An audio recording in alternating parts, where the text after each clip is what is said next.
तो एलपीजी सिलेंडरों को लेकर एक बहुत बड़ी खबर सामने आ रही है। सिलेंडरों की पूरी गैस का इस्तेमाल होना चाहिए और इसके लिए तेल कंपनियों ने अब एक अहम फैसला लिया है, जिसके मुताबिक एलपीजी का जो सिलेंडर है उसमें तरल गैस इस्तेमाल करने की सलाह तेल कंपनियों ने दी है। और ये सलाह ऐसे ही नहीं दी गई है, बल्कि इसके पीछे एक बहुत बड़ा कारण, एक बहुत बड़ी रिसर्च है। दरअसल देश भर में रोजाना लगभग 40 लाख कमर्शियल सिलेंडरों का इस्तेमाल होता है। इनमें से ज्यादातर पारंपरिक वाष्प आधारित सिलेंडर हैं, यानी कि वेपर ऑफ टेक, जिसमें गैस जो है उड़ जाती है। इन सिलेंडरों की सबसे बड़ी जो प्रॉब्लम है वो ये है कि पूरी गैस का इस्तेमाल हो ही नहीं पाता। कुछ ना कुछ गैस सिलेंडर में रह जाती है, लेकिन आपको लगता है कि सिलेंडर में गैस पूरी तरह से खत्म हो गई है। अगर इसको एक एग्जाम्पल के तौर पर समझें तो हर 19 किलोग्राम वाले पारंपरिक कमर्शियल सिलेंडर में लगभग 1 किलो गैस रह जाती है, जो बर्बाद हो जाती है। यानी रोजाना करीब 4000 टन एलपीजी का नुकसान हो जाता है। ये सालाना 1.46 मिलियन टन के बराबर है। जबकि अब भारत की ऑयल मार्केटिंग कंपनियां अब कमर्शियल और इंडस्ट्रियल यूजर्स को तरल एलपीजी सिलेंडरों का उपयोग करने के लिए प्रोत्साहित करने में जुटी हैं।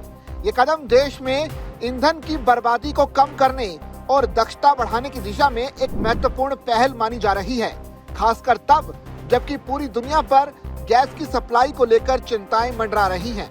लिक्विड निकलने वाले सिलेंडर में ये खासियत है कि इनमें लगभग कोई गैस नहीं बचती।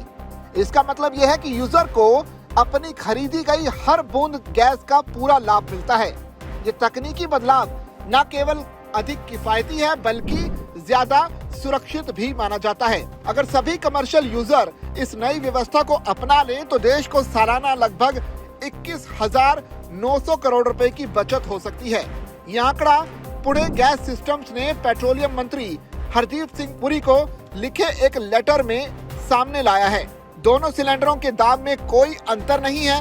इंडियन ऑयल की वेबसाइट पर दिए गए लेटेस्ट रेट के मुताबिक दिल्ली में 47.5 किलो वाले दोनों सिलेंडर के दाम 7,332 रुपए है। वहीं 19 किलो वाले LOT सिलेंडर की कीमत सामान्य सिलेंडर भी एक ही रेट में 2930 रुपए पर मिल रही हैं।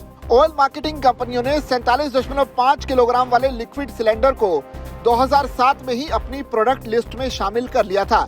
हालांकि इन्हें पहले कभी जोर शोर से प्रमोट नहीं किया गया, लेकिन अब हालात बदल रहे हैं। कंपनियां इन सिलेंडरों की सप्लाई को प्राथमिकता दे रही हैं और देश भर में 1000 से ज्यादा संस्थानों ने इसे अपनाना भी शुरू कर दिया है। पुणे गैस सिस्टम्स की कार्यकारी निदेशक जेसल संपत के मुताबिक जब उन्होंने तेल कंपनियों के सहयोग से इसे लागू करना शुरू किया तो ग्राहकों के बीच इसकी काफी मांग बढ़ रही है। अब ये बदलाव पूरे देश में तेजी से लोकप्रिय हो रहा है।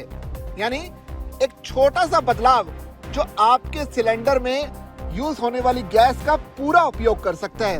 आपको ये आइडिया कैसा लगा और क्या सरकार को और तेल कंपनियों को इसे तुरंत प्रभाव से लागू कर देना चाहिए? अपनी राय कमेंट के जरिए आप हम तक साझा कर सकते हैं और इसी तरह की खबरों के लिए बने रहिए जागरण बिजनेस के साथ।